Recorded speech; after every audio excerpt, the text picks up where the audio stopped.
All right, 3, 2, 1, let's go. What's up, everybody? Coach Mark here. Gosh, my hair is a mess, whatever. So if I sound a little raspy, please pardon. I was doing an announcing job yesterday at a powerlifting competition. Should be good to go. Anyway, so today what I want to talk about is I'm going to share with you an air assault bike Tabata protocol that I had come up with for strongman specifically, right? Because if we think about the needs of the strongman athlete, obviously you need power, repeat effort, and the ability to endure without falling apart.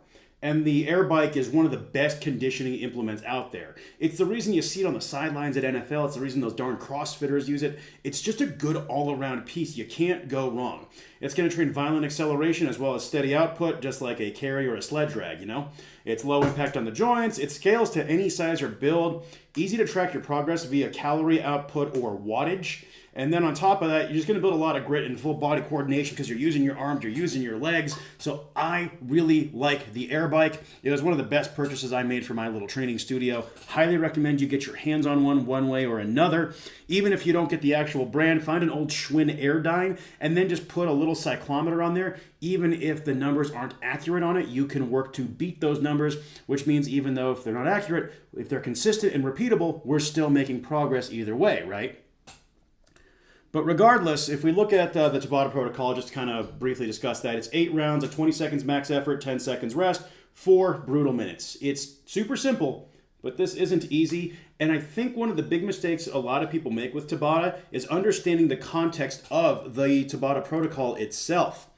Dr. Izumi Tabata made this for Olympic speed skaters, so Olympic level power athletes. So if you've been slacking on your conditioning, which most of you have, it's going to be a bit much to start with. The whole point of HIIT training is high intensity interval training, not high effort. Intensity is an objective measurement of capability, right? You can have a high effort session at, say, 50% of your 1 rep max when you're doing sets at 20, but the intensity is still low because it's beneath a fixed threshold of maximum output.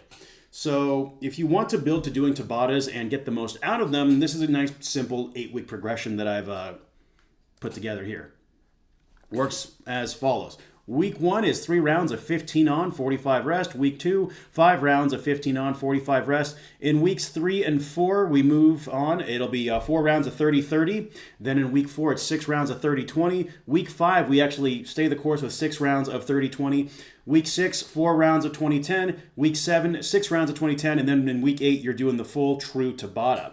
This is a great one to throw in at the end of any training session. It only takes a couple minutes. And the energy systems worked in high-intensity interval training like this are similar enough to the energy systems in strength training that you're not going to get as much of that interference effect, though candidly, most of us don't need to worry about the interference effect as much as we think we do, and we'd benefit more from just sprinkling this in at the end of any lifting session, right?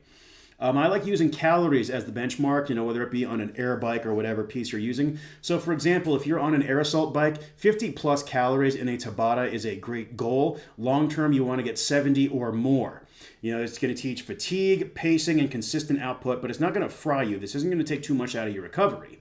And then if you're doing this on a rower or a ski erg, aim for 65 plus calories, long term 85 plus.